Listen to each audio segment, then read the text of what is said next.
नमस्कार, news point लेकर हाजिर हूं मैं राजीव। दोस्तों, आप सभी को ईद की बहुत बहुत मुबारकबाद। इस समय दुनिया के कई हिस्सों में जंग छिड़ी हुई है और चारों तरफ तबाही और दर्द का आलम है। ऐसे में हम यही दुआ कर सकते हैं कि जल्द से जल्द शांति कायम हो, अमन कायम हो, लड़ाइयां रुकें, मासूमों का कत्लेआम बंद हो। क्योंकि जैसा कि साहिर लुधियानवी साहब ने लिखा है, उनकी कुछ पंक्तियां आपके सामने लाना बहुत जरूरी है आज की तारीख में। साहिर लुधियानवी साहब की इन पंक्तियों को देखिए। जंग तो खुद ही एक मसला है, जंग क्या मसलों का हल देगी। आग और खून आज बख्शेगी, भूख और एहतियाज कल देगी। इसलिए ऐ शरीफ इंसानों, जंग टलती रहे तो बेहतर है। आप और हम सभी के आंगन में शमा जलती रहे तो बेहतर है। साहिर साहब ने क्या खूब लिखा यहाँ पे। तो बस शमा जलती रहे और रोशनी बनी रहे, यही दुआ इस ईद पर हम करते हैं। आज एक अच्छी खबर यह आई है दोस्तों कि प्रधानमंत्री नरेंद्र मोदी ने ईरान के राष्ट्रपति से ईद के मुबारक मौके पर बात कर भारत और ईरान की पुरानी दोस्ती को निभाया है। प्रधानमंत्री नरेंद्र मोदी ने ट्वीट किया है। उस ट्वीट में उन्होंने लिखा, उनसे बात करने के बाद, कि राष्ट्रपति डॉक्टर मसूद पेजिशकियान से बात की और ईद तथा नवरोज की शुभकामनाएं दी। हमने आशा व्यक्त की कि ये उत्सव का मौसम पश्चिम एशिया में शांति, स्थिरता और समृद्धि लाए। क्षेत्र में महत्वपूर्ण बुनियादी ढांचे पर हुए हमलों की निंदा की, जो क्षेत्रीय स्थिरता को खतरे में डालते हैं और वैश्विक आपूर्ति श्रृंखलाओं को बाधित करते हैं। नौवहन की स्वतंत्रता की रक्षा करने और शिपिंग लेन को खुला एवं सुरक्षित रखने के महत्व को दोहराया। ईरान के भारतीय नागरिकों की सुरक्षा एवं सुरक्षित रखने के लिए उसके निरंतर समर्थन की सराहना की। ये बातें यहाँ पर इन्होंने, जब बात हो गई उसके बाद यहाँ ट्वीट कर बताई हैं ये प्रधानमंत्री नरेंद्र मोदी ने। आपको बता दूं कि हाल ही में एलपीजी, लिक्विड पेट्रोलियम गैस, जो हम लोग घरेलू चूल्हे में इस्तेमाल करते हैं, उसके जो 2 टैंकर हॉर्मुज स्ट्रेट पार कर भारत पहुंचे हैं, जिसे मोदी सरकार की बड़ी सफलता, बड़ी उपलब्धि के तौर पर पेश किया गया, उसमें अब बड़ा खुलासा हुआ है।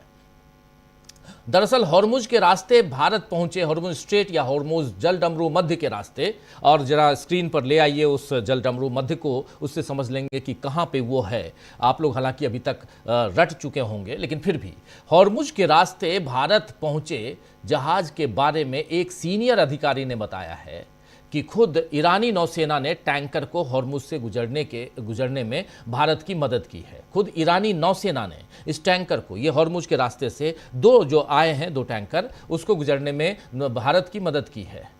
नई दिल्ली की कूटनीतिक कोशिशें जो थी, इन कोशिशों के बाद जहाज को पहले से तय रास्ते से गुजरने की इजाजत दी गई।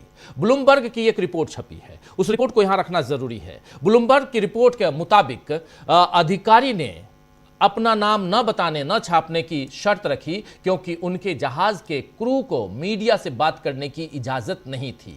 उनकी बात से विश्लेषकों की इस राय की पुष्टि होती दिखती है कि ईरान इस स्ट्रेट से, इस जलडमरू मध्य में एक ट्रैफिक कंट्रोल सिस्टम लागू करने की कोशिश कर रहा है। इसके तहत वो अपने दोस्त देशों के जहाजों को सुरक्षित रास्ता देता है, जबकि दूसरों को हमले का डर बना रहता है। उन्होंने बताया है, इस अधिकारी ने बताया है कि इस यात्रा के दौरान अधिकारी का जहाज रेडियो के जरिए ईरानी नौसेना के संपर्क में था। ईरानियों ने जहाज के झंडे, नाम, शुरू होने और पहुंचने वाले बंदरगाहों और चालक दल के सदस्यों की राष्ट्रीयता, जो सभी भारतीय थे, की जानकारी ली और उन्हें एक तय रास्ते पर आगे बढ़ने का निर्देश दिया। ये जो 2 जहाज आए हैं उसकी बात कर रहा हूं, जिसमें लगभग 80-90 टन लिक्विड पेट्रोलियम गैस है, एलपीजी सिलेंडर है। तो ईरान ने अपनी दोस्ती निभाई है और भारत जैसा रवैया ईरान उन बाकी देशों के साथ भी रख सकता है जो अमेरिका का साथ नहीं दे रहे हैं। लेकिन अमेरिका का साथ देने वालों को आज फिर ईरान ने चेतावनी दे दी है। ईरान ने हिंद महासागर में ब्रिटेन के अधिकार क्षेत्र वाले डिएगो गार्सिया द्वीप पर 2 मध्यम दूरी की बैलिस्टिक मिसाइलें दागी हैं। और गार्सिया द्वीप जो है, गार्सिया डिएगो द्वीप 4000 किलोमीटर है ईरान से, अगर उसकी दूरी नापी जाए तो। ये देखिए जरा इसको और जूम इन कीजिए तो और समझ में आएगा। ये देखिए 3000 ऊपर का, हाँ ये ईरान, ऊपर ईरान लिखा हुआ आप देख लीजिए, बिल्कुल दक्षिणी ईरान से हॉर्मुज के पास से ये इसकी दूरी 3900 बताई जा रही है, 4000 किलोमीटर। डिएगो गार्सिया, जी हाँ, डिएगो गार्सिया द्वीप पर 2 मध्यम दूरी की बैलिस्टिक मिसाइलें दागी हैं आज ईरान ने। हालांकि अमेरिकी अधिकारियों का कहना है कि ईरान की तरफ से दागी गई दोनों मिसाइलें अपने लक्ष्य तक पहुंचने में विफल रहीं। इससे पहले ईरान के विदेश मंत्री अब्बास अरागची ने ब्रिटेन को चेतावनी भी दी थी कि ब्रिटेन की ज्यादातर जनता ईरान के खिलाफ इजराइल और अमेरिका के इस जंग में, इस युद्ध में किसी भी तरह से शामिल नहीं होना चाहती। वहां की जनता, ब्रिटेन की जनता अपनी ही जनता की अनदेखी करते हुए ब्रिटेन के सैन्य ठिकानों को ईरान के खिलाफ आक्रामकता के लिए इस्तेमाल करने की इजाजत देकर प्रधानमंत्री कीर स्टारमर, जो ब्रिटेन के प्रधानमंत्री हैं, ब्रिटिश नागरिकों की जान को खतरे में डाल रहे हैं। वहीं ईरान का आरोप है कि खाड़ी में स्थित उसके अबू मूसा और खार्ग द्वीप जैसे रणनीतिक ठिकानों पर, स्ट्रेटेजिक जो ठिकाने हैं, उस पर होने वाले हमलों के लिए यूएई की धरती का इस्तेमाल किया गया। खार्ग द्वीप, जी हां, ईरान ने चेतावनी देते हुए कहा है कि अब से हमारे पास आपके बारे में जो जानकारी है उसके आधार पर दुनिया में कहीं भी पार्क, मनोरंजन क्षेत्र यानी सिनेमा हॉल या थिएटर, कुछ भी, और पर्यटन स्थल भी आपके लिए सुरक्षित नहीं रहेंगे। यह कहा है यूएई और ऐसे देशों के लिए ईरान ने।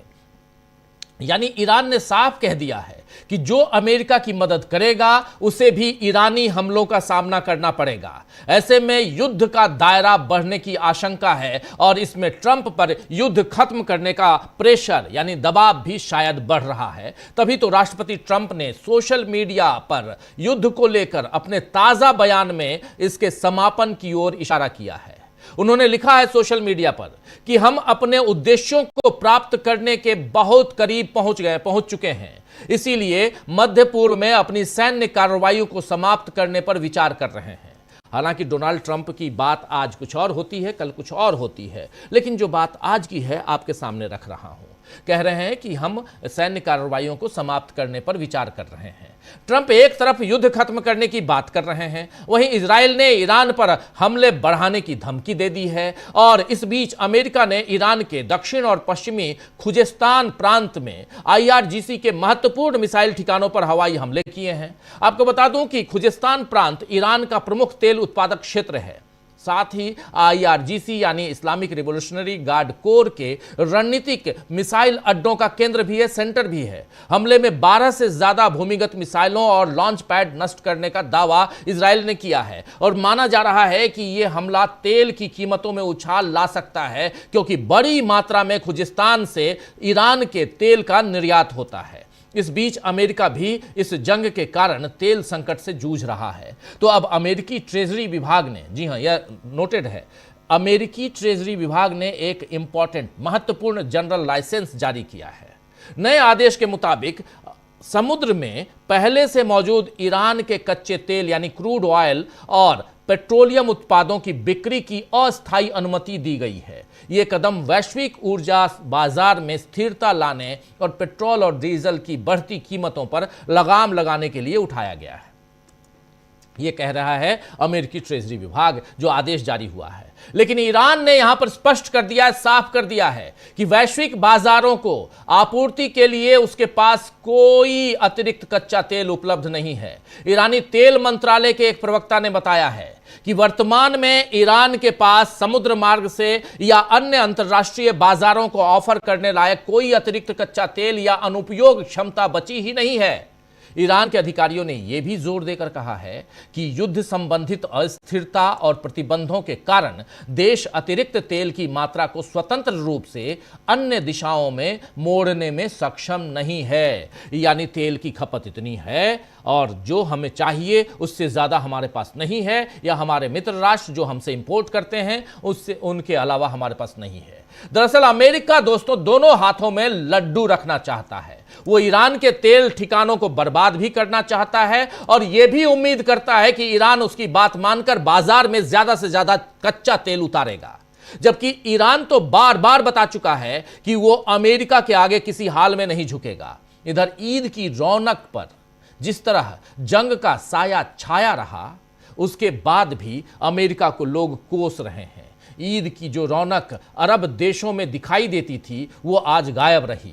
डर के साए में लोगों ने ईद मनाई। ईरान तो खैर युद्ध की चपेट में है ही, इसीलिए वहां ईद के मौके पर अपने शहीदों को लोगों ने याद किया। वहीं कतर, कुवैत और यूएई, यूनाइटेड अरब अमीरात, इन देशों में भी लोगों को खुले में नमाज अदा करने से रोक दिया गया। उन्हें डर है कि कहीं कोई मिसाइल ना आकर गिर जाए। वहीं मुस्लिमों के लिए सबसे पवित्र स्थानों में से एक यरूशलेम की अल अक्सा मस्जिद भी सुनसान पड़ी रही। वहां भी कोई, वो भी बंद, वो मस्जिद भी बंद।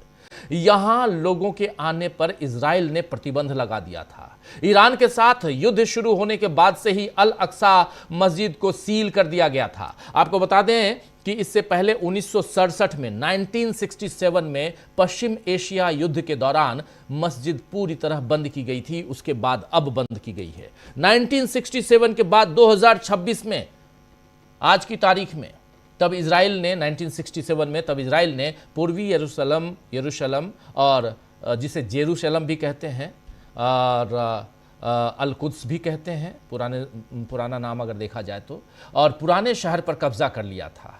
और ऐसे ही कब्जे या ईरान को अपनी उंगलियों पर नचाने की साजिश अमेरिका और इजराइल ने फिर से रची है, लेकिन इसमें उन्हें बुरी मात मिल रही है।